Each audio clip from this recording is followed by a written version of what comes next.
warm up and get to the point. We are live, and Andre and I found each other. And it was not Andre's fault. It was mine. I'm trying to do so many things with getting my tarot class. The night session starts next Monday, and then the day session will be a week from right now. I'll be teaching tarot, and in the midst of trying to get all the emails and things sent back and forth and getting people coordinated, I forgot to send Andre his invitation. It's a little hard to come to a party when you don't know where it is. So exactly, yeah, that's true.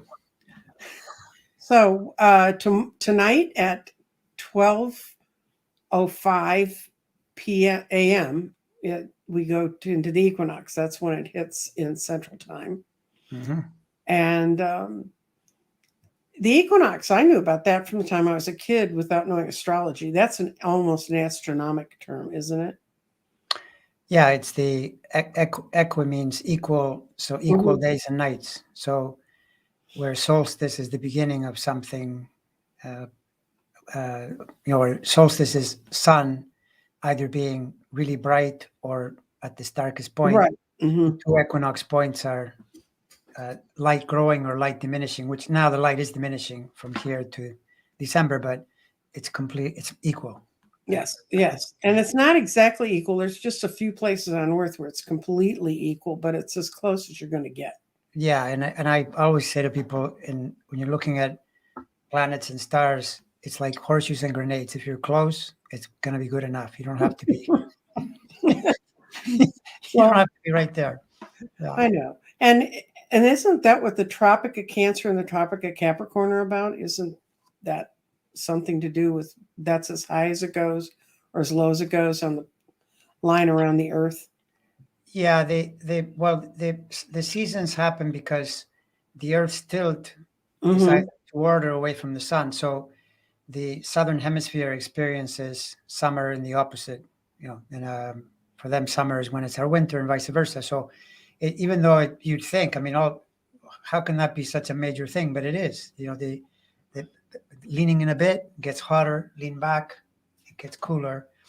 And then there's a point in between, and where it's fall or spring. But Cancer Capricorn, that's another interesting thing, in that Cancer is north and Capricorn is south. Right. Yes. Right. And that shows up in astrology quite a bit, because you probably have heard of the North Node and the South Node. Right. Mm-hmm. And south is Capricorn. So south is associated with career and with worldliness and out there. Cancer is north, and it's like your North Star is where you go home. You go home and you find yourself, so to speak, yourself, except that even then you go out in the world. So the two poles are always there, right? Right. Well, yeah. Hopefully the universe has some kind of balance. So I went to the all-time expert on equinoxes, the Farmer's Almanac. Right. And it says, it lists us all as being astronomical events. And it also talks about the harvest moons and the weather and all that good stuff. Mm-hmm. And, it did 2 weeks ago here. It took a sincere shift towards fall. Thank God. Otherwise, we're all going to be crispy raisins all over this state. But I did get a couple questions for you. Equinoxes happen to all of us. Actually, every day happens to all of us if we think about it. But I did have a few people who asked questions, and I didn't think they were so specific that we couldn't learn a lot from. This was my first one. It's, how can I calculate my Saturn return? Birth month, December, year 1965. Well, to calculate it, if you don't have a computer program to just tell you what happens, then you could go online. There are a lot of really great astrology sites. My favorite is Astro-Seek. They have a lot of really, really good measurements. It's almost as good as a computer program. The only reason it isn't is that there are things that it's better to have right on your computer, and there are a few more techniques and things like that. But he actually does some things that my program doesn't do. So he's really good. So that's one way. But if you're thinking in just broad terms, Saturn has a 30-year cycle, 29 and a half, right? Mhm. So someone born in 65 has, well, I'll check in my ephemeris because another thing. An ephemeris is a book of planet positions, right? So if you have one, and anybody that does astrology, astrologers have ephemeris always, especially back in the day when we had no computers. Then Yeah, it's a bus was the only schedule thing. for the planets. It's a bus schedule for the planets. Right. So if you turn the ephemeris and you look at December of 65, I'm guessing that Saturn would have been in Pisces. It was. I already looked it up for her. Right. So Saturn in Pisces, and then it's between 10 and 12, depending on the day. You know, you could look precisely, but you know that 1995, 94, 95, that's the first return because that Saturn goes back to Pisces. And then Mhm. again, now and next year, the full return for this person would be the actual more return years next year, because this year Saturn gets as far as 7 degrees in June. It's close. There'll be feelings of the Saturn return, a sense that Mhm. major chapter is ending. Where do I go to from here? What already happened before? And you know, it's a pretty heavy period usually. For most people it's challenging. But next year even more so because the degrees are more precise. So that's the explanation around Saturn. Helps a lot if you're into astrology to have some tool to look up where planets are, right? Because that way Right. you can you can get your information. Yeah, if you go to places like AstroSeek and a lot of the other ones, they'll give you, I mean, they actually have a thing where you calculate your birth chart.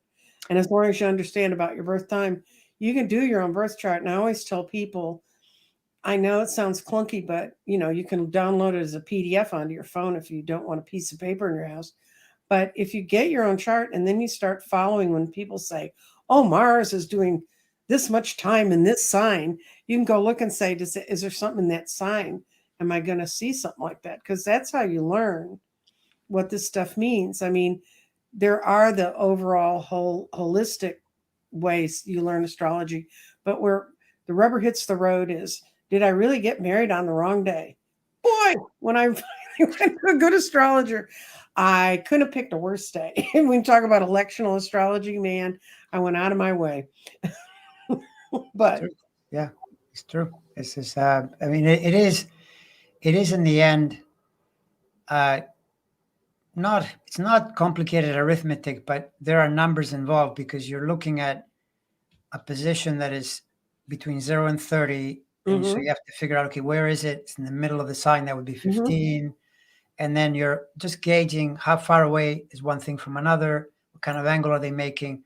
So you're studying pretty simple geometry, like think of high school geometry, mhm. triangle, squares, and it's within a circle, and you don't need to know algebra or anything like that. But if you only go to the words, you're missing the core of it, which is where we're planets. And so it's a lot more meaningful to say my Saturn is at 12 degrees Pisces and it's connected to planets in a certain way than to just say, well, it's in Pisces. Of course, Right. yes. But many people have Saturn in Pisces because if you're born within a 3-year cycle, right now, everyone between March of 23 and all the way to 26 minus a little bit in 25 will have Saturn in Pisces somewhere. Mhm. There. Yeah. And it'll be doing something to each person in different ways because it could be conjunct the planet, it might be square something, whatever. It'll be depending on your philosophy, the luck of the draw, or your continuing incarnation from before, or who knows. Okay. So we've got another uh Pisces question. I have two children that are Pisces. And boy, is it ever true through they're either swimming up or they're swimming down. There's like no halfway with these guys. And they are very spiritual beings, but I've been watching all these planets, chomp through on them. And as their mom, I can just kind of go, oh, okay, well. And also you got to realize the other thing is it's how close is the planet to where it would be exactly going over conjunct in what do you call that? The return. When would the Saturn return? That depends on the date. And there are going to be times where it's going to hit you harder than just being in the sign, right? Yeah, I mean, the way you look, because, okay, so this brings in the other thing that um, tropical astrology, it's based on you, your consciousness, who you are, is at the center, and everything is around you. So Mm-hmm.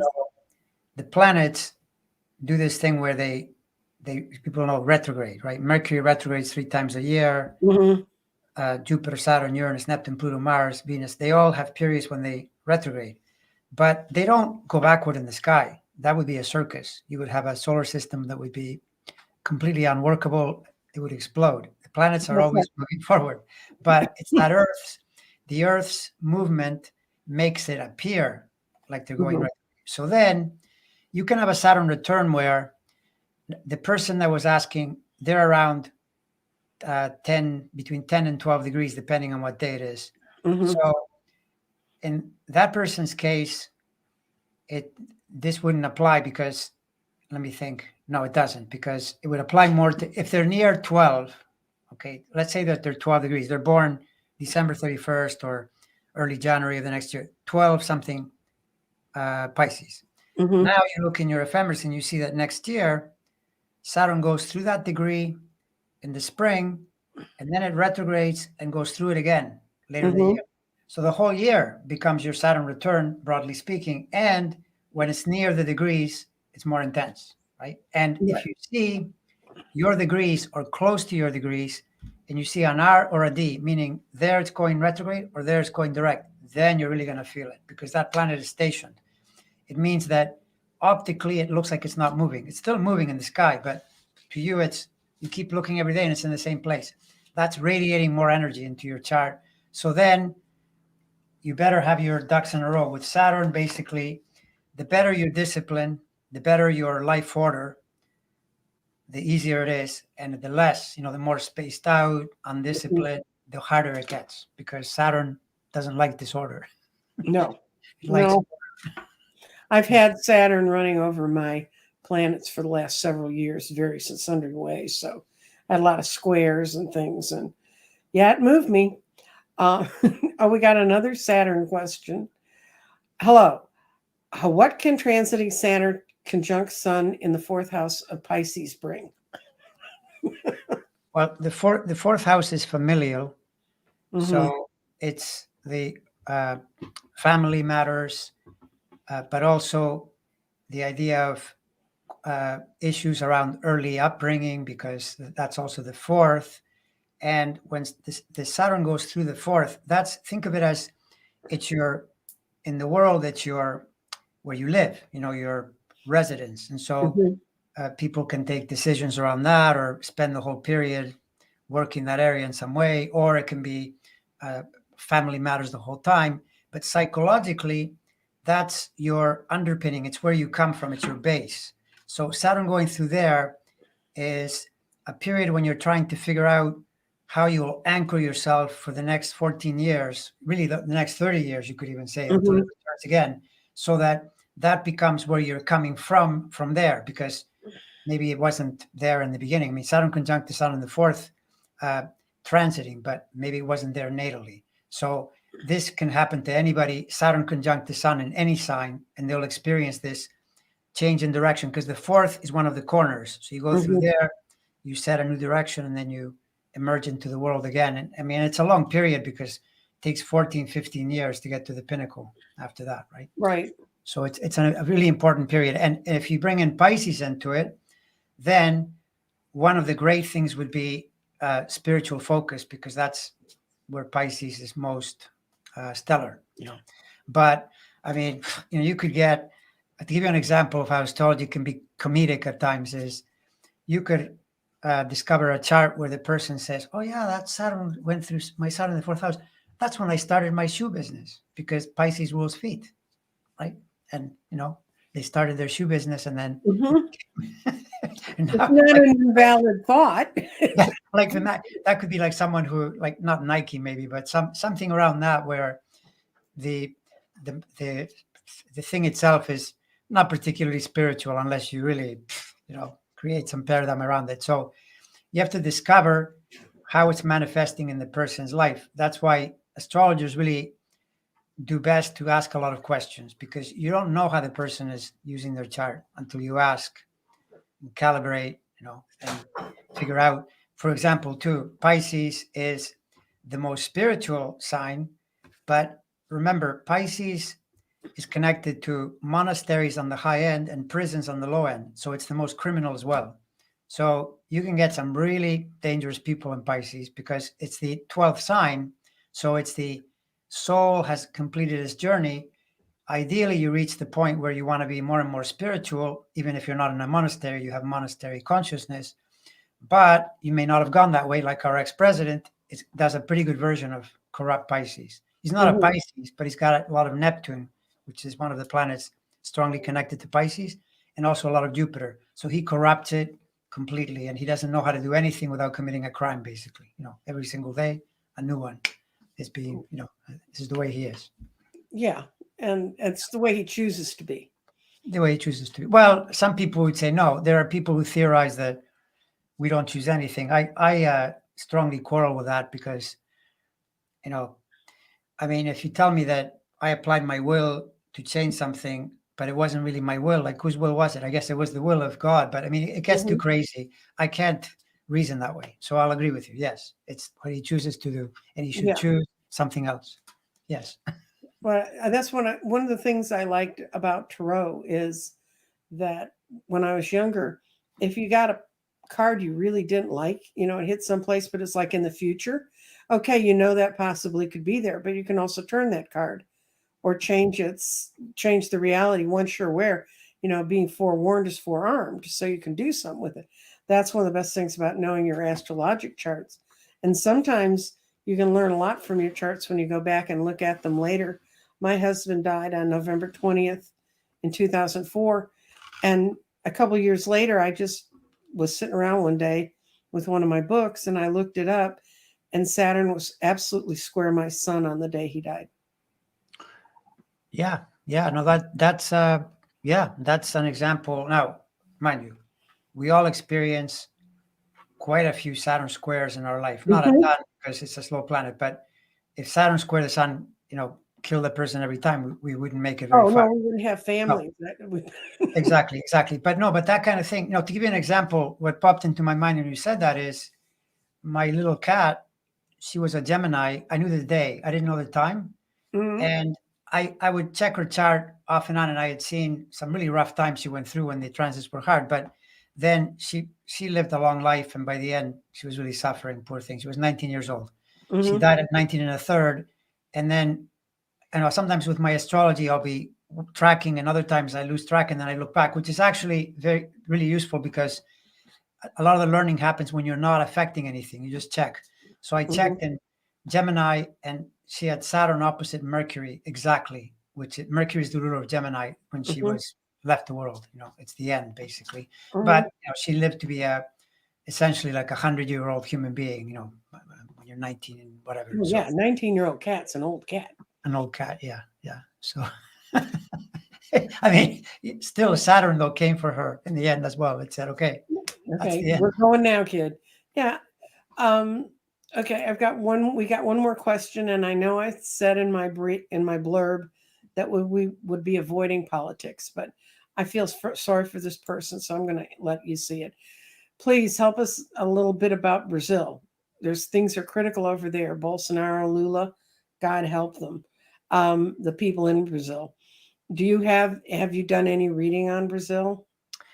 I haven't recently. The last time that I connected to Brazil, I remember that I was quite sure that Lula was going to win because I looked at his chart, and I think with Lula and Bolsonaro, neither have times available, but just looking at the day charts, to me, Lula looked like a winner and Bolsonaro a loser, and that's what happened. And the thing is, the world is still grappling with this, this instinct to bring in fascism, which I think is connected to Pluto and Capricorn, which is where it entered Capricorn in 2008, and it peaked right around when Trump came in because that was the middle of Capricorn. Right. And then it's like a curve that goes up and then it starts to go down. So Brazil is likely grappling with the same thing because they're going to have Bolsonaro people, like we have MAGA people, running around here. Mhm. The main thing is Lula's in power. So you just got to vote and keep the guy in or keep whoever is more democratic. It's that simple. It's the same struggle we're in here in the US. We have to stop these people. And, one thing that you have to remember is that these people that are trying to be fascists, they generally need really hard times. Like what happened in the 30s, the Great Depression was really helpful bringing in fascism because the Depression caused chaos. These Right. guys need chaos, or these women maybe, but the only woman I could think of is the Italian woman, and she's more moderate in her fascist Her impulses. fascist relative, yeah. Yeah, right. But so the point is that all you can do is stay together as a group, focus on the next election, and realize that Pluto is getting out of Capricorn. So I find it, crazy to think that this has any long-lasting power. Pluto going into Aquarius is a sign of the people. Fascism is fading. These impulses, they're fading. Now, there may be other things that will come in, like climate change, things like that could upset the apple cart. But, Brazil and the US should get better. It's just that it's going to take time. And then when you think of countries, in a way, it's like people, because people also change slowly, but countries even more slowly, right? If you get into a jam, it could take a decade, So I'm thinking, my feeling is a couple more election cycles, maybe till the midterms of the next election, at least, or Mhm. maybe as much as two more elections, presidential elections, because I don't see how the US settles down, even if we elect Democrats, as I think we will. The MAGA people won't be happy. And in Brazil, you're not going to get rid of these Bolsonaro people right away. It'll be a while, right? But I still would think that they're going to be fine. I my gut instincts, I threw a couple cards on that when I looked at it, just in case you hadn't looked at Brazil's chart recently. And what I saw is it's a slow growth period because think about it, it's so hard for people to say I was wrong. We do not live in a planet that wants people to admit that if they've had strong beliefs that they were wrong. Mhm. And it really takes a lot for people to grow into that and to get forgiveness. But I think some of the universal astrology that's lining up with all those big, old, slow moving plants. I always think of the ones for out in space as being old. I don't know why. I mean, they're not older than we are, but they're slow moving, and the changes they bring, um, we, especially in the era we live in now, we want everything now. We want to turn on YouTube and see Correct. brilliant reports on Midas Touch about how they're all getting nailed to the wall, and which is that's not forgiveness, to nail them to the wall. It's true. Yeah, it's true. And they are, I don't know if the old fits mostly to Saturn, but we're getting, by 2026, Saturn, well, practically all of them. So Jupiter changes every year anyway. It's a 12-year cycle, so it's pretty Mhm. quick. But Saturn, Uranus, Neptune, Pluto, all four are changing signs. Pluto by the end of next year, Saturn, Neptune by 25, and then fully in 26, and Uranus is in 26. It's a bit later. So uh, we are going into a new era here. This is a major shift, and Mhm. the shifts are always a little tricky because new things are coming in, things like AI and things like that. And also remember that Brazil, I don't know so much. I'd have to have a chart, which I don't, of something that I could trust for the entire country. But the US for sure, we're in a has those civil war echoes. That's why there's so much division and so much of this stuff floating around. But all I can say is the last time that it happened, the majority won the argument, and the Right. majority is going to win the argument again. But we got to go through it, Yeah. and yeah. And we need to look for the positive signs because if you look at the last two, it was just this Tuesday where states had elections to fill major posts, Mhm. and they all went to Democrats. Mhm. And in the case of one in New Hampshire, it's a district that had voted for Trump in 16 and in 20 with Correct. some pretty good. I mean, there's a lot of live free or die libertarianism up there, but they elected a Democrat with points that, when I used to run an election, you'd look at what percentage you knew kind of generally voted Republican in an area and how many voted Democrat. And then you'd look at kind of the who's in between that you don't know where they're going. So you figure that's why they say in this country it's always going to be such a close race. But up there, it was like a massive swing. I mean, it meant that a whole lot of people who had been following the Republican line or choosing to vote for the Republican were instead, voting across the line and going for the Democrat, and as if to say, this is our displeasure. Same thing in Ohio. They win. When you win by a margin of more than 3 or 4, that's massive. If you have never run a campaign and never had to sit there and chew your fingernails till 3 a.m, and I think people are, and I know in part why some people don't want to play that up too much, because they get that, well, we're going to make them relax too much. They're not going to want to, they're not going to get out to vote. But I guarantee you, everybody feels like their life's on the line, or the life of someone they love, and they're going to pick it up and vote like our lives all mattered on that point. Let's see. Oh, thank you. Oh, Sandy's a new member. Thank you, whoever Sandy is. Let's see. We do, if you guys would like to post a question, we're trying to avoid political questions. I threw in Brazil because I think that that's kind of a country we don't think about, but they're kind of caught in the same tatters of democracy that we are. Okay. Here's a question that I was a lovely lady. Prince Charming's mom. I was born with Mercury retrograde. How does that affect me? How does that affect you? Well, Mercury retrograde in a person's chart, it doesn't do anything bad or anything like that. It's more internal. Retrograde planets are more internally driven. So, in fact, Mercury retrograde, a lot of great writers, because they are more in touch with their internal energy. The one drawback with Mercury retrograde is that you may not be as aware of how your communication is being received by other people, right? And so then that's where a person can be talking and droning on, and then in that sense upsetting people. So there's where you have to be more conscious, see if when you're talking with someone, how are they receiving what you're saying? So it can become a great spiritual practice, right? But bottom line, nothing bad about it.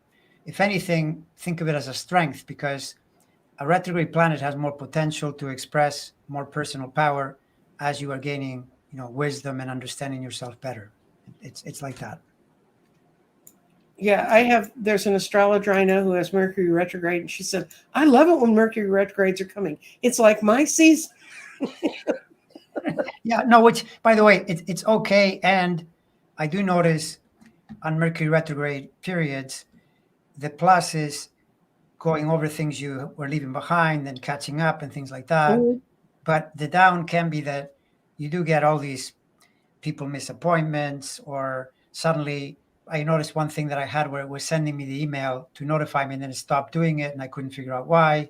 So you can get these miscommunications during that period, but it's not a big deal. It just means getting through it with some of those. This last one for me, Andre, I really thought about calling you halfway through it. The first day Mercury went retrograde, my phone broke. So I took it into the phone shop and they fixed it. And then 2 days later, it broke even worse. So then I had to take it to the factory store. My washing machine flooded, and we found out we needed new valves for the washing machine. I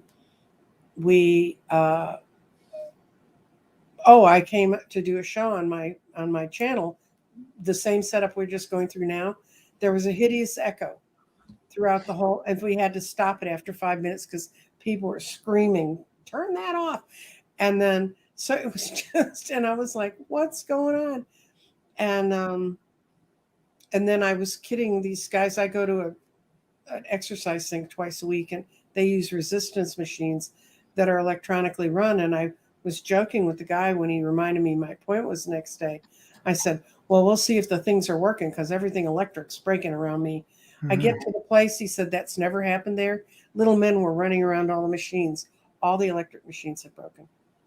So I was, at that point, I was ready to just go home and say, I don't know what this one is, but I think it's bad.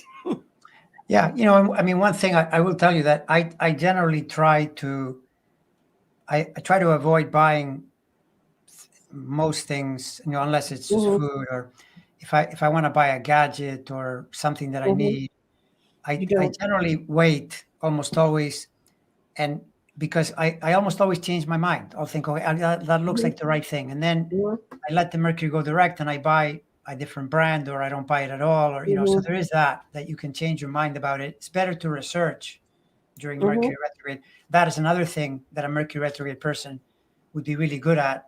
If they have a type of work where they're researching, can really thrive, right? Because of that's right. Okay, we've got this one. This is kind of nice. I have no planets in the 4th or 5th house. Is this uncommon or weird? No, that's just a lot of empty houses. When houses are empty, you look to the rulers of those houses, and they might even be more emphasized in that, say your 4th was a planet that had 3 squares and a trine. That planet is going to be huge.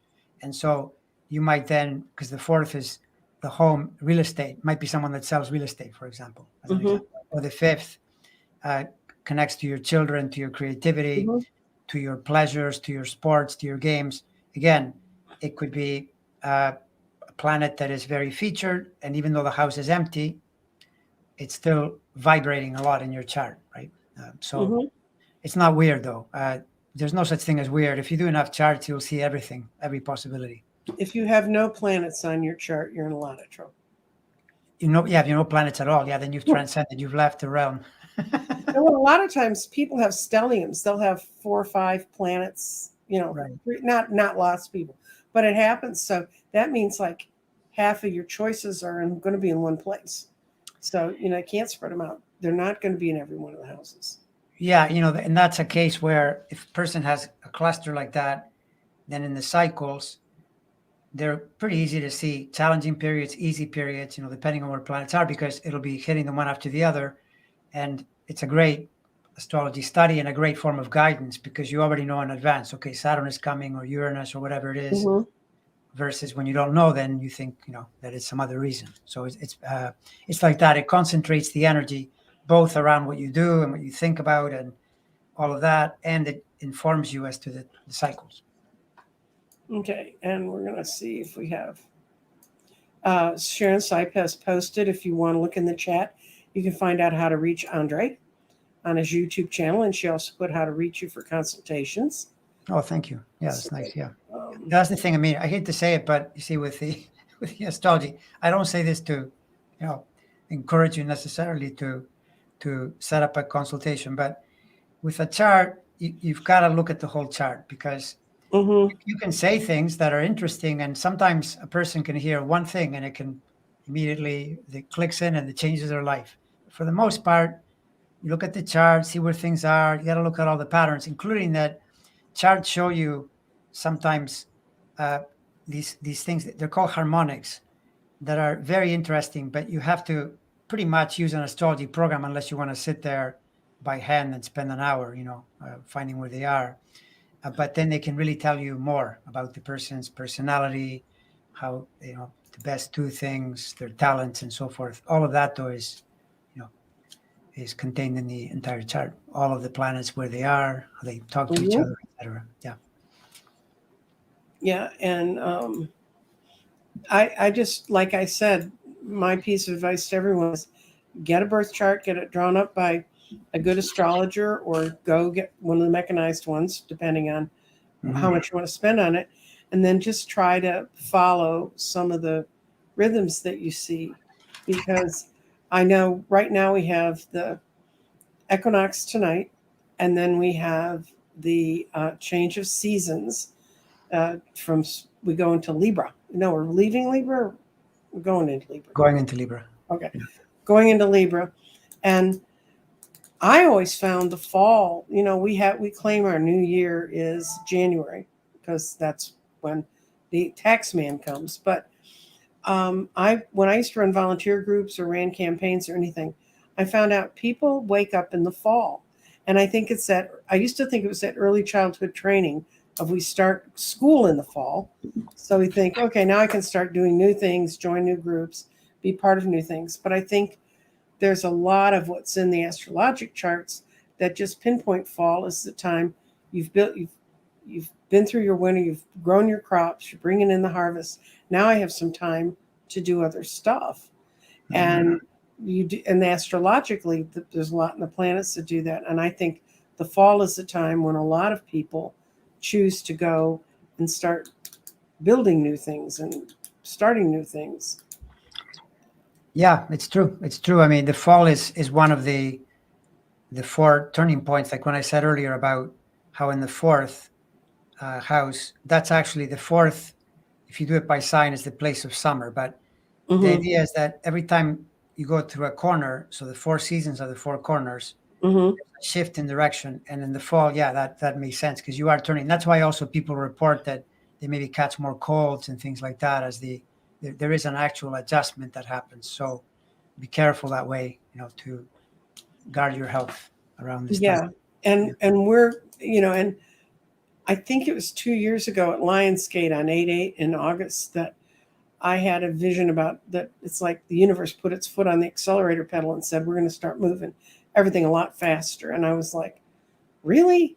I mean, I realized we were all in lockdown and COVID at that point, but, faster. I mean, more changes. How much more radical of change could you make than we were all out in the world and then all of a sudden we weren't? And and it's true. And even though we're merging out into a world, we're moving into a very different world. Mm-hmm. Well, that is true. And at this time, I don't think of it as hyperbole because, yes, when you've got major planetary shifts, like to give you an example, if you think of the Neptune cycle, 2011 is when it enters Pisces. And between then and now, and it's going to last till 25, 26 before it leaves the sign.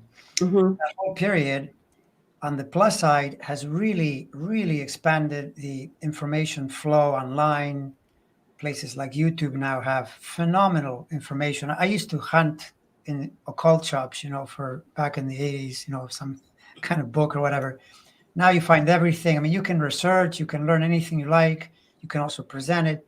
That's the upside. The downside is the disinformation, the whole thing of fake news, uh, all of that is also Neptune on the downside. So Neptune leaving that means that energy changes. It goes into a different Mm-hmm. dimension. So those are important life changes because we've been in this for quite some time and now it moves. So it makes perfect sense that that's one of them. That's only one. And there are three others that are shifting. Saturn is Mm-hmm. shifting, Pluto is shifting, and Uranus. So it's a lot. Uranus, I think, has probably a lot to do with the AI revolution, more and more Oh yeah. technological advancement, because Uranus is very connected to that. So, Mm-hmm. but probably I'm thinking that even with Neptune, there are things like look at what happens with the level of resolution of videos, and you get more and more, in other words, better and better fakes in a way. But some of Yeah. them are useful, and some of them are not good, and that's society advancing, moving forward. And the problem is so many kids were never taught critical thinking, when they were in school, when they could have taught it to them. My youngest was homeschooled and every day we had a lesson in critical thinking because there was a whole curriculum for it. And Mhm. you read a little fairy tale and say what you feel, read a little story, and you read a paragraph from one that was a factual writing about how some animal lives. And then you'd read about a fictional animal and you'd say, okay, which one of this is fact and which is fiction? And you think about when you start with them that young, when she was 10, I sat her down. And this, how long ago that was, guys, there was a newspaper, but there was a newspaper article about a college professor who was giving his incoming freshmen an essay they had to read, and they had to pull out what was speculative and what was factual in the writings. And less than 10% of his kids could do it. And this was 20 years ago. And so we sat her down with it and we said, okay, this is what you have to do. And she went through and she got 90% of it right. But you have to be trained how to see it. It's like reading a chart. You're not going to pick up a chart. Quite honestly, I have a friend who she said, I think astrology is fascinating, but when I look at charts, I think, oh my God, all those planes are landing in the airport at the wrong time. That's what it's done. Yeah, no, the thing is that it's like anything, though, is I can see a progression in my astrology years, and where I was looking at the same chart, but I just wasn't seeing anywhere near as much. Yeah. One good way to do it is to think of it as break it down and go piece by piece.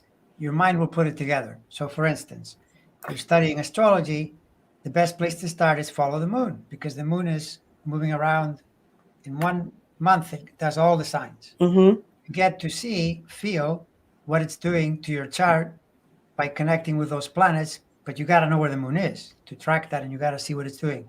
And then from there, you can expand, because you track the other ones at the same time, but you're not going to know what Saturn is like for years, because you got to wait till it changes signs. It takes longer to figure that one out. But the moon right away can get you going.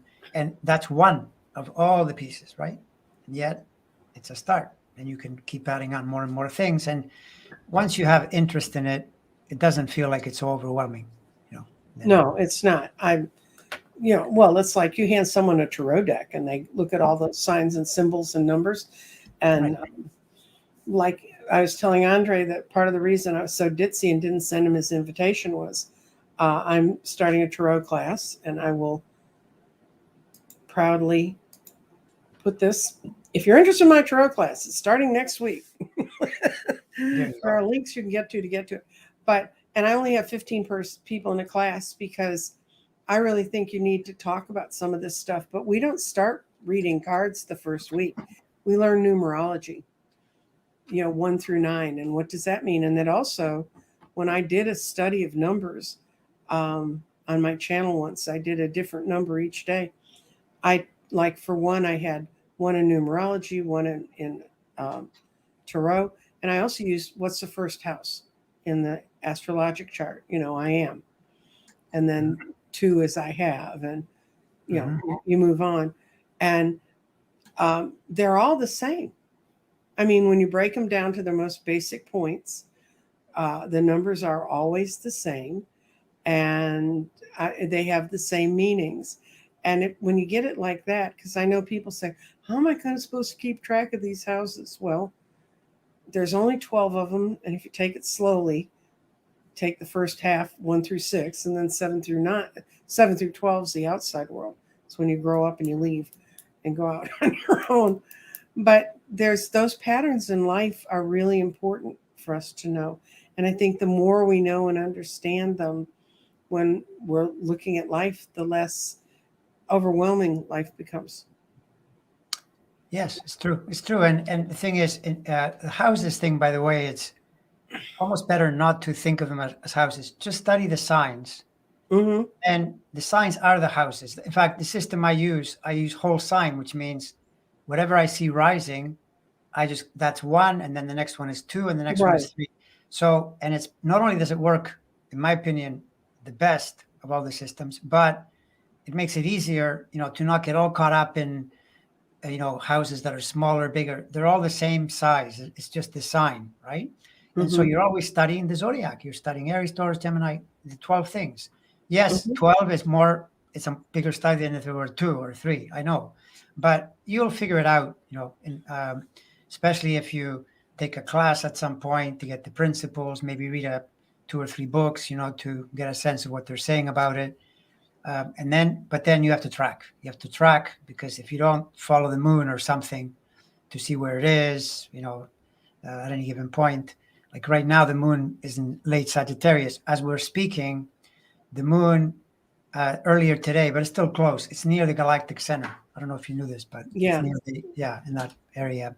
I think it's 26 or 27 Sagittarius is where the galactic center is. It's now at 28, or it's in there. So Do you want That's to how explain to the charming people who are going the galactic what? the galactic center is, think of the solar system, because it's a huge thing, but it's relative to the galactic center is very tiny. So the sun, we can do astrology where this is the astrology we do. Where I'm at the center, the planets are around me, but it's in this backyard here. The sun itself is traveling really fast, but it takes 250 million years to do a full circle around the center of the galaxy. Mhm. And the center of the galaxy is 26 plus Sagittarius, right? So you can put that in your chart and it may have a connection to something or not. I mean, it's Mhm. not like you have to always have a connection to it, but it's a valid point because that is what the entire galaxy is going around. There's a black hole there. It's called Sagittarius A. It's the size of 4 million suns. Mhm. About that, 4 million suns together in one spot. And yet, that 4 million suns compared to the galaxies is also very small. Yeah, we're in a small galaxy. We like to think we're big cheese, but we're just big cheese because we're standing in it. Yeah, no, and I mean, and we're not like where we are, the galaxy. Someone, there's that, how they use those scales to try to describe how big something is compared to Right. something else. So the way it's explained is the solar system is so big that our best spaceships that we send out there take more than a decade to get to the end, and they're traveling at 40, 50,000 miles an hour. And Mhm. yet, like they sent out Voyager in 1970 and it was taking pictures in 2010 or something. It's ridiculous. It takes Mhm. forever. But all of that, right? Because it takes, it's billions of miles. All of that. Imagine that it were the size of a quarter. Put it in a quarter, right? And Mhm. then the galaxy that we're in is the Mhm. size of the North American continent. Think Mhm. about that. Think about how crazy that is, because the galaxy is 100,000 light years across, right? It's ridiculous. You Mhm. can't even conceive it, right? So, but I don't do astrology of the whole galaxy. That's nuts. I mean, even though that's another thing. When people say, "Oh, you're doing astrology, these planets are too far away." Well, they're too far away from me, but they're not that far away when I compare it to everything else. No, they're here with us. Yeah, they're We were born with this pattern around us, and I believe that the universe has given us tools to understand it better, and the yes. planets are one of them. Yes, yes. The planets are literally, that's the thing to recognize, is we're formed from these energies. We're actually embodying these energies. And something else that's interesting is that most of the solar system Mm-hmm. is Sun, Jupiter, Saturn. After that, it's almost nothing. It's peanuts, like flotsam. So I know. that means your core energy is Sun, Jupiter, Saturn. If you can figure out how to do your Jupiter, Saturn, and tilt it toward your sun, your life Mm-hmm. becomes a lot easier. So there's one, interesting thing that comes from the astronomy, because we would only know this from the astronomy. They describe the masses of these planets and things like that. And by the way, Jupiter, Saturn, not only were they really involved in the beginning of life, because when the universe was forming, the solar system was forming, the Jupiter was falling into the sun, and then it got locked into Saturn's orbit and it pulled it out. That left the middle so you could get a rocky planet, and here we are. So that's one thing. But also today, Jupiter acts like a gatekeeper because asteroids would be hitting the Earth right and left, but Oh yeah, Jupiter it grabs everything. it's our big protector. Big protector. Yeah, It's like the exactly. big brother in the neighborhood with a bad temper, Exactly. Yeah. because it is just a gas giant. Is there a core at the middle of Jupiter? I never can get a clear answer on that, or do they even really know? They say that it's the core. The latest I read, I believe it said it's something like, it's called liquid hydrogen or metallic hydrogen. There's always a core, but it can take different forms. It's not always an Is exact that rock. like our kind of hardcore? Like, Yeah, but there is a thing where there's gas surrounding something that is more dense, which acts as hmm the core. So I mean, think of how crazy the temperature has to be to have liquid hydrogen. I mean, what is that? Or I mean, metal hydrogen, metallic hydrogen. It's yeah. probably harder than a rock. What one of the planets has enough carbon in its atmosphere And I remember they said that it could be raining diamonds because it has the heat to make it, and there's, is it Neptune? I don't know if in the solar system which one that is. I do know that if you study some of the astronomy, there are crazy things like there are planets that are entirely diamond. The entire Mm-hmm. planet is one giant. I mean, all you have to do is go there with a machine and chip away, if you could. It's very hard, and come back and you're rich beyond your wildest dreams. But Yeah, of course, but that never happens. it's a little bit. We'll let Elon go do that. Yeah. And he'd be crazy enough to really see. When I was a little kid, I wanted to be an astronomer, and then I found out you have to do math, and that kind of killed that dream. But I remember when they started the books that I used to read as a kid about what the planets were like were just, what they could measure from the earth and all this stuff. But I was talking one time at a thing that was about meteors, but there was a scientist there who studies meteors and when they come in and what they can learn. And he said that what the astronomers most lacked, he said, you should have become an astronomer. And I said, why? And he said, you have a good imagination. You went into media, you went into theater, and you did that kind of stuff. And he said, those of us who sent the rockets out and all of the testing things, what has amazed us is how totally different, how we could never, if we sat up all night, have imagined what we would find on these planets and how they're constructed and how different they really are from one another, even though they're all the same. I mean, they all came out of the same stardust as we did, Mm-hmm. But and I think that's what I enjoy. I enjoy watching some of the shorts about science that relates to what we do, and especially a lot of the quantum theory now that's coming through. Because my dear sweet departed physicist husband, when he was dying in 2004, he was reading these books, and I said, what are those about? And he said, I'm going to figure out how you do what you do. He said, I can't do it, but I'm going to figure out how you do it. And when he was in the hospital the last time, he said, it's quantum theory. You've got to go learn quantum theory. And I went, excuse me, no, I don't do quantum theory. That's what you do because you're a physicist. He said, no, he said, it's what you do. And now it's all over everywhere. And some of my understanding of it comes from him trying to explain to my poor little P-shaped brain what a quantum theory was. But That's very interesting. That quantum is there you're going to the very, very small, the micro universe. Mm-hmm. And then the macro universe is what Einstein was really good at. That's the idea of galaxies. Mm-hmm. But underneath it all, yeah. And quantum theory, it's quantum has this quality of very paradoxical. So you can only grasp it by almost like being in it. It's like being in a meditative state. You can't really explain what it is. It just is. And you get what it is by being there. That's what it means. It is what it is because the energy is there, and you're like, right. I know. oh, okay.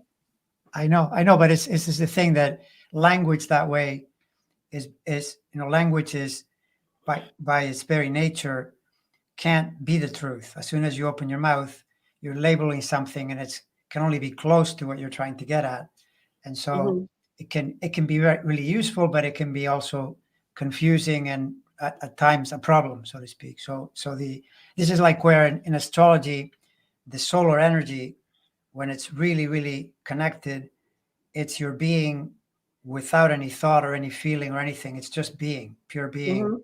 But that's not something you can talk about it and write poems and write books, but it's not it. The thing is, you got to be there. That's right. Experience it. Yeah, exactly. And you got to suit up and show up. And I don't expect to understand this by the time I leave. When I cross over, I'll send you all big notes about what I see. But it's, yes. You're a Taurus. You're a Taurus. You'll say, I'm seeing a lot of money here. That's right. I'm seeing a lot of material goods here, all stemmed from, but I'm a Scorpio too. So, Scorpio rising. Yeah, it's true. Right. Scorpio rising. But anyway, I don't see anybody. Everybody's thanking each other for being here and liking it. And Um,